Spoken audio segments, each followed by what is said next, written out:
नमस्कार, मैं अशोक व्यास हूँ और हम हर दिन सूर्य भगवान के दर्शन करते हुए कुछ प्रार्थनाएँ करते हैं, तब ये बात होती है कि सारा जो जगत है वो एक है। लेकिन हम एक राष्ट्र में बैठे होते हैं, उसकी अपनी परंपराएँ होती हैं और विशेष करके जिस युग में हम आ गए हैं, विशेष करके जो राजनीतिक परिदृश्य अभी है, उसमें ऐसा लगता है कई बार जो nation first how it sits well with interdependent world, तो उसके बारे में एक हार्मनी बनी रहे, कैसे बनी रहे, क्यों नहीं बनी रहती है, उस सब के बारे में चर्चा करने के लिए हमने आमंत्रित किया है हमारे साथी डॉक्टर प्रेम तन्मय जी को बैंगलोर से और नीलिमा जी को हमारे न्यूयॉर्क से, जो कि अभी न्यूयॉर्क से बाहर हैं, पर हम उनको न्यूयॉर्क ही मान के चल रहे हैं। तो नीलिमा जी, बात आपसे ही शुरू करनी चाहिए।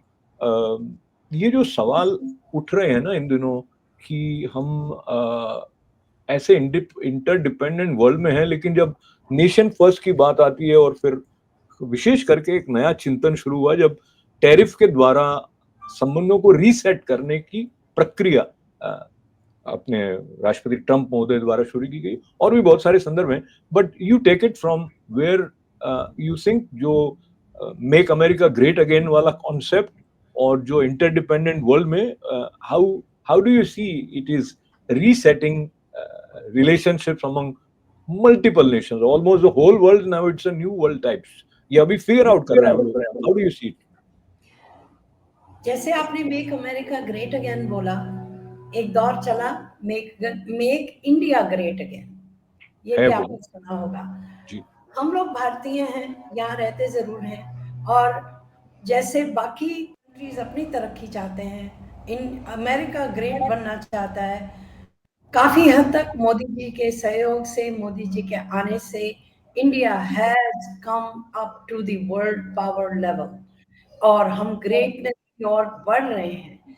लेकिन अगर चुनौतियां मिलती जाएंगी, जैसे कि ये टैरिफ की चुनौती है, अगर इंडिया कोई भी ट्रेड रिलेशन दूसरी कंट्री के साथ करता है, उसके ऊपर उंगलियां उठनी शुरू हो जाए या उसमें कोई तकलीफ दूसरी कंट्री देने शुरू कर दे। फॉर एग्जाम्पल, जैसे हमारा ट्रेड ऑयल के साथ है, रशिया के साथ, we have increased it a little bit by 1%. So about 1.75 million barrels of oil are coming every day from Russia. This partnership has gotten better. अब ये चीज को देख के अगर दूसरी कंट्री, मानो चाहे अमेरिका हो चाहे कोई भी और कंट्री हो, वो अगर आपको प्रॉब्लम्स करने शुरू करें और उन प्रॉब्लम्स को कम्बैट करने के लिए, जैसे ट्रम्प जी की स्ट्रैटेजी है, अगर आप एक चीज करेंगे तो हम आपको दूसरी तरीके से तकलीफ देंगे, और वो तकलीफ आज के दौर में हमें टैरिफ्स के रूप में मिल रही है। तो ये बात सही है नीलिमा जी कि सब अपने अपने राष्ट्र की उन्नति चाहते हैं। प्रेम जी, आप इस पूरे सिनेरियो को, और ये तो एक स्पेसिफिक रेफरेंस जो कि काफी रेलेवेंट है, नीलिमा जी ने छुआ ऑयल परचेजिंग की बात को लेके भारत पर अमेरिका का रशिया के साथ संबंधों को रीसेट करने का कहना, उसमें यूक्रेन वॉर वगैरह का, इसको आप कैसे देखते हैं अगर आप भारतीय दृष्टि से इसके बारे में बात करें? धन्यवाद अशोक जी, आपने बहुत ही ये रेलिवेंट सब्जेक्ट चुना है आज के वक्त में। और अगर मैं ये कहूँ कि पहले घर, फिर आपका शहर, फिर राज्य और फिर देश, और फिर देश के बाद में विश्व, ऐसा एक क्रम है। इन ब्रॉड सेंस में अगर कहें तो हम लोगों का ही ये नारा है, वसुधैव कुटुंबकम। भारत ये कहता रहा है कि विश्व पूरा हमारा एक कुटुंब है। लेकिन अगर कुटुंब में कोई ऐसा व्यक्ति आ जाए जो कुटुंब को शांति से न रहने दे,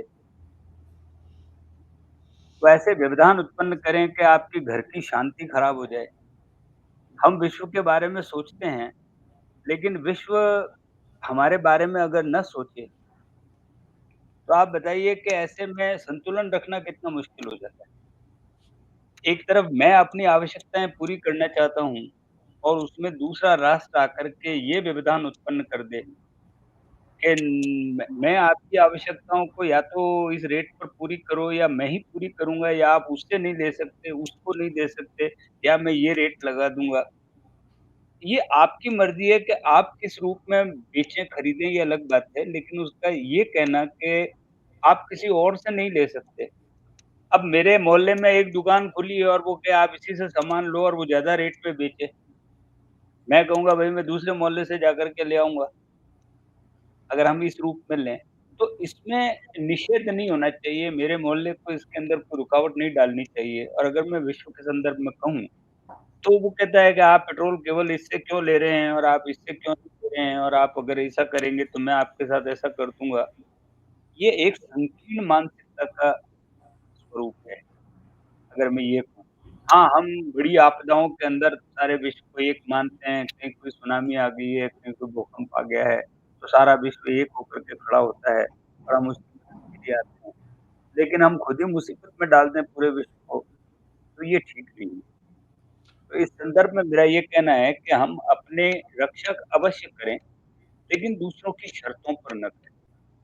तो ये जो बात है ये बहुत ही लचीली बात है और इसका क्या आकार बनता है वो इस पर निर्भर करता है नीलिमा जी कि उसको आकार देने वाला कौन है और ज्यादा करके जो नेतृत्व प्रदान कर रहे होते हैं राष्ट्र विशेष को या जैसे अमेरिका एक सुपर पावर के रूप में विश्व में देखा जाता है तो अतिरिक्त शक्ति आ जाती है और मैं अगर बहुत पुराना हिंदी का मुहावरा लेके चलूं कि जिसकी लाठी उसकी भैंस वो कहा जाता है ना तो जब अमेरिका अपनी शक्ति का प्रयोग करने पर आता है और उसमें अपने हितों को साधने के लिए नया एक समीकरण सारे विश्व के राष्ट्रों के साथ बनाने की तरफ बढ़ता है तो एक ऊहापोह सी स्थिति हो जाती है क्योंकि वो डिसीजन काफी जल्दी जल्दी बदल रहे भी होते हैं तो इसको अब आप एक इंडियन अमेरिकन के चश्मे से देखें तो इस स्थिति में आप जब यहाँ से आई हैं आपने भी बहुत ये भारत इंडिया डे परेड में हिस्सा लिया और हमने हमेशा भारत और अमेरिका के संबंधों में बेहतरी के लिए आप भी ऐसे समूह का हिस्सा रही हैं जो कार्य करते रहे तो क्या चैलेंजेस आपको लगते हैं as a common man and then will come back to the big picture I think एक हिंदुस्तानी होके मैं ये जरूर कहूंगी, जियो और जीने दो। जहां तक हिंदुस्तान का सवाल है, फॉर क्वाइट सम टाइम जितने भी विजिट्स हुए हैं यूएस में मोदी जी के या अदरवाइज, और उनके हुए हैं हमारी कंट्री में, डिफेंस ले लीजिए, ट्रेड ले लीजिए, टेक्नोलॉजी ले लीजिए, दोनों देशों के हाई लेवल एंगेजमेंट ले लीजिए, स्ट्रेटेजिक पार्टनरशिप ले लीजिए, डिफेंस कोऑपरेशन ले लीजिए, इकोनॉमिक टाइज ले लीजिए, पीपल टू पीपल कांटेक्ट ले लीजिए, ये सारा एक वृद्धि के ऊपर था। It was strengthening, it was growing, and there were better partnerships that were being set up. Now, if they are going to be challenged and changed as a tool for negotiation, that is where things go wrong. Because if you know, अगर आप एक चीज पे negotiation करके अड़ जाते हैं, then there will be alternatives. Then as a separate country and having foreign ties with other countries, now they will look for alternatives, and these alternatives is what can hurt the person who's trying to negotiate. In this case we mean Donald Trump. So तो that is my broad comment on this. Absolute Prem ji अभी हाल ही में जब प्रधानमंत्री नरेंद्र मोदी जी वाराणसी में संभवतः एक जनसभा को संबोधित कर रहे थे तो उन्होंने इस बात का आग्रह किया कि आप भारतीय उत्पाद ही क्रय करें और इस तरह से भारतीय अर्थव्यवस्था को बढ़ावा दें अब ये वाली बात और एक तरफ ये बात कि हम एक ऐसे विश्व में रह रहे हैं जहाँ पे पारस्परिक निर्भरता दिनों दिन बढ़ती जा रही है और बहुत सारे उत्पाद जो आपके बाजार में उपलब्ध हैं वो भारत में ही बने हुए ऐसा नहीं है इस बात को आप किस तरह से देखते हैं स्वदेशी आंदोलन इत्यादि बहुत चलते रहे और फिर विदेशी मुद्रा पर भी हमारी अर्थव्यवस्था निर्भर करती है तो मोटा मोटी ये जो अगेन इंटरडिपेंडेंट वर्ल्ड है और फिर आप नेशन फर्स्ट को किस तरह से इंटरप्रेट करते हैं इसमें आपका देखिए क्या अशोक जी, आप बिल्कुल सही बात कर रहे हैं। जब G20 हुआ था, तो आपको पता है भारत का एक नारा यही था जब भारत में G20 हुआ, तो उन्होंने यही कहा था वसुधैव कुटुंबकम। एक नारा दिया गया था कि हम सब विश्व में एक हैं और आप अपनी समस्याओं को हल करें एक दूसरे से मिल करके। लेकिन आत्मनिर्भरता का अर्थ ये नहीं हो जाता है। अब ये समझ आने लगा कि यदि मैं हथियार के लिए किसी और पर निर्भर करता हूँ और कोई देश मुझ पे आक्रमण कर देता है और वो अपने हथियार देने से रोक देता है मुझे, तो आप बताइए मैं आत्मनिर्भर होकर के क्या कर लूँगा? मुझे मुझे वो उस समय हथियार नहीं दे रहा। और आपने देखा कई बार हथियारों पर रोक लगा दी जाती है कि आप उसको ये नहीं देंगे, आप उसको ये नहीं देंगे, आप उसका ये नहीं करेंगे। और ऐसा करके एक व्यक्ति मुसीबत में पड़ जाए, तो हम ये चाहते हैं हम आत्मनिर्भर बने। तो कुछ-कुछ सेक्टर ऐसे हैं जिसमें हम आत्मनिर्भर बनना चाहते हैं। मोदी जी का मुझे लगता है कि कॉन्सेप्ट बिल्कुल क्लियर है कि किस-किस फ़ील्ड में हमें एंट्री देनी है और किस-किस फ़ील्ड में हमें आत्मनिर्भर होना है। जैसे आप देखिए कि जो टैरिफ वार के अंदर जो हम लोगों का अवरोध है, जिस जगह पर हम अड़े हुए हैं नेगोशिएशन में, वो कहाँ अड़े हैं? हमारे पास में एग्रीकल्चर सेक्टर में हम उनको प्रवेश नहीं देना चाहते क्योंकि हमारा एग्रीकल्चर भारत पूरा कृषि प्रधान देश है और अगर कृषि के अंदर ये घुस जाते हैं, तो हमारे तो बहुत सारे लोगों को मुसीबत में पड़ जाएँगे वो। इसी तरीके से अगर पशुपालन या क्या क्या एक और सेक्टर था जिसका मैं एक दवाइयों का सेक्टर था जिसके अंदर हम लोग आत्मनिर्भर होना चाहते हैं और एक वो क्या था ये वो दूध और उसका milk dairy milk and farm dairy products के रिलेटेड डेयरी मटेरियल, प्रोडक्ट। और तो आप उसमें ये भी बताइए बात आ रही थी। हाँ, एक मिनट मैं हाँ, जोड़ दूँ जी, मैं हुँ, मोटा-मोटी जोड़ दूँ इसमें कि हुँ, ये था कि जो अमेरिका में, जिसके बारे में मैं इतना अच्छे से जानता नहीं हूँ, लेकिन नीलिमा जी ऐसा है कि यहाँ पर जो अधिक दूध आने के लिए जो-जो चीज़ें सेवन करती है गाय, या जो कि मांसाहारी कुछ पदार्थ भी उसमें मिल जाते हैं। इस तरह की कुछ चर्चा चल रही है, जो कि भारतीय संस्कृति की दृष्टि से अगर यहाँ के मिल्क प्रोडक्ट्स इंडिया में जा रहे होंगे इसी तरह से, तो कई लोगों की आस्था भी उससे ठेस पहुँचती है, और वो भी एक प्रसंग चल रहा है। इन एडिशन टू कि जिस तरह के कृषि उत्पाद यहाँ से जा रहे होंगे वो अ, फ्यूजन के साथ या जो बने हुए हैं, तो वहाँ पे वो बीज उसके नहीं निकलेंगे जो कि वापस मतलब रिसाइकल होके बीज आके और वो उपजाऊ भूमि, और बहुत सारे कॉम्प्लिकेशंस इसमें हैं। तो इसको लेके जो भारत की तरफ से उसको रोक लगाने की बात कही है, और तो ये खींचतान इस बात को भी लेकर जी चल रहे हैं। प्रेम जी आप संपन्न करें हाँ, बात। जी। तो मैं ये कह रहा था डेयरी उत्पाद जो है यहाँ का, जैसे मिल्क प्रोडक्शन है उसके अंदर जो गायें हैं, वो घास और हरे पदार्थ को खा कर के जो दूध दे रही है और जो हम लोग उनको देते हैं वैसे पदार्थों से उत्पन्न दूध जो है वो हमारे शरीर पर अलग इफ़ेक्ट डालता है।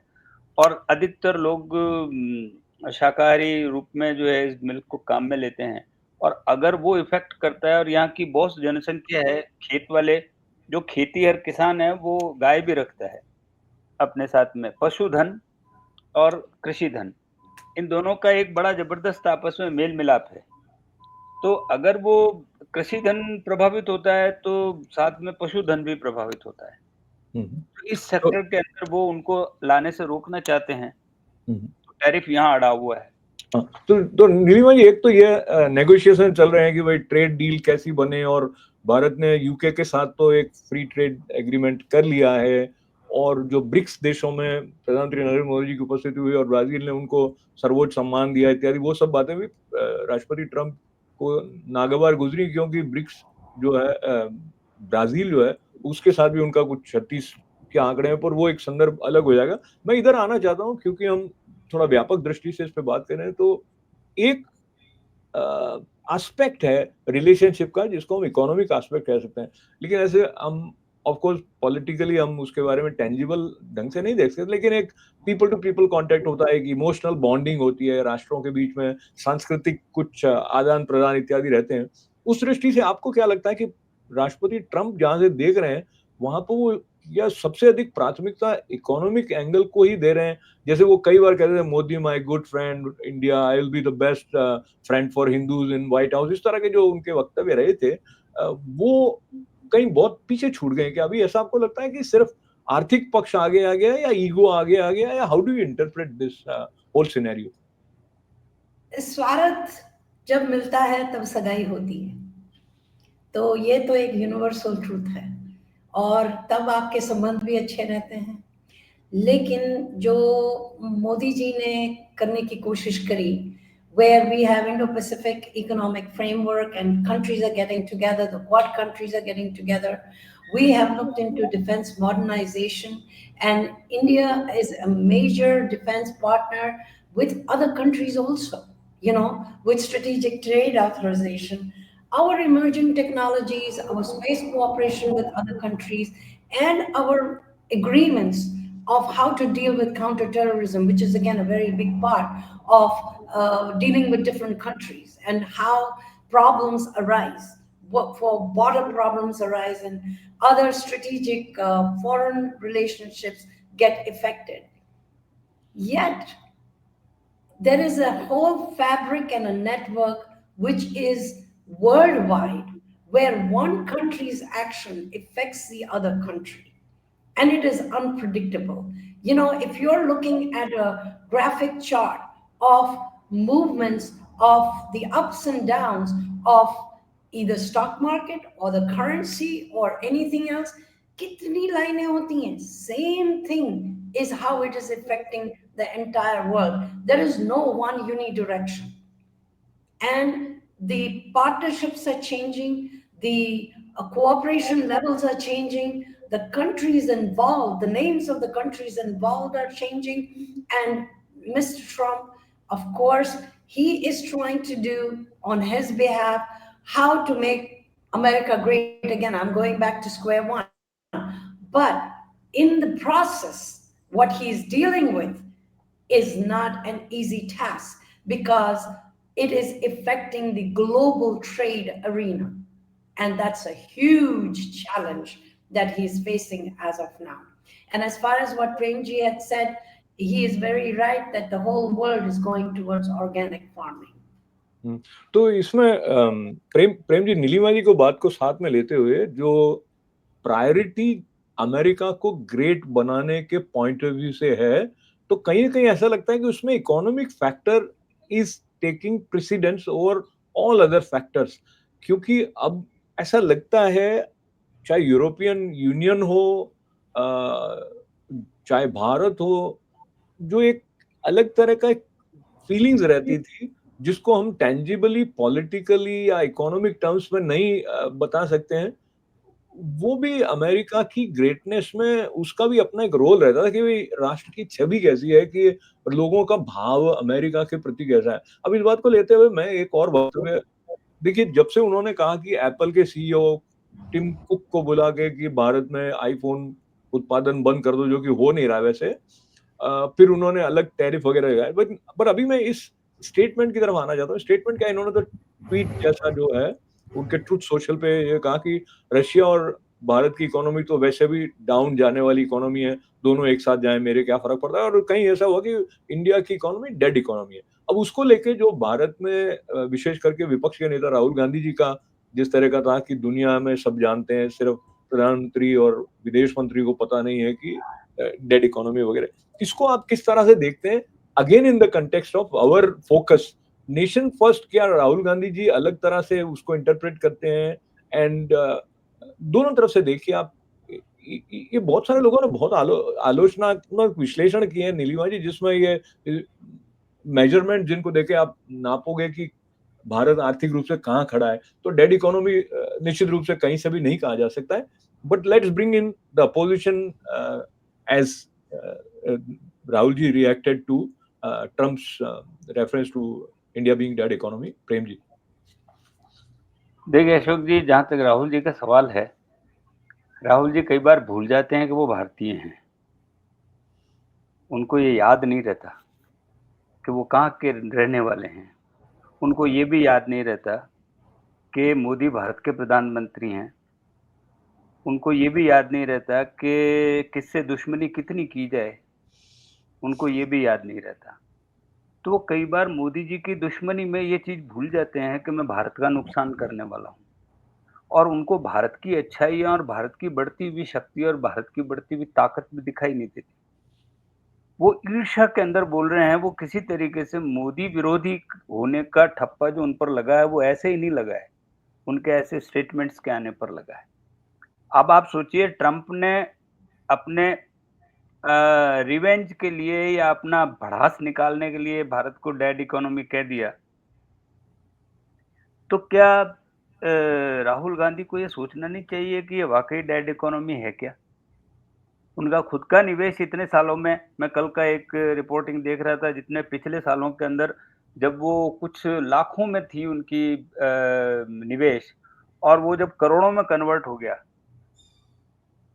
तो आप सोचिए अगर इकोनॉमी नहीं बढ़ी होती, वो जीवंत नहीं होती, तो उनके पास में इतना इतना निवेश लगा हुआ पैसा कैसे आता? आज हम भी जानते हैं कि हमारी इकोनॉमी क्या है और हम बाजार से क्या खरीद सकते हैं। हमारी खरीदने की कैपेसिटी कितनी बड़ी है, हम जानते हैं इस बात को। और सारी दुनिया जान रही है कि अब हम लोग चौथी शक्ति की तरफ हैं इकोनॉमी में, और उनको ये सब चीज़ दिखाई नहीं देती। चलो उनको तो ईर्ष्या से नहीं दिखाई दे रही, ट्रम्प को तो, लेकिन इनको क्यों नहीं दिखाई दे रही, ये समझ से बाहर है।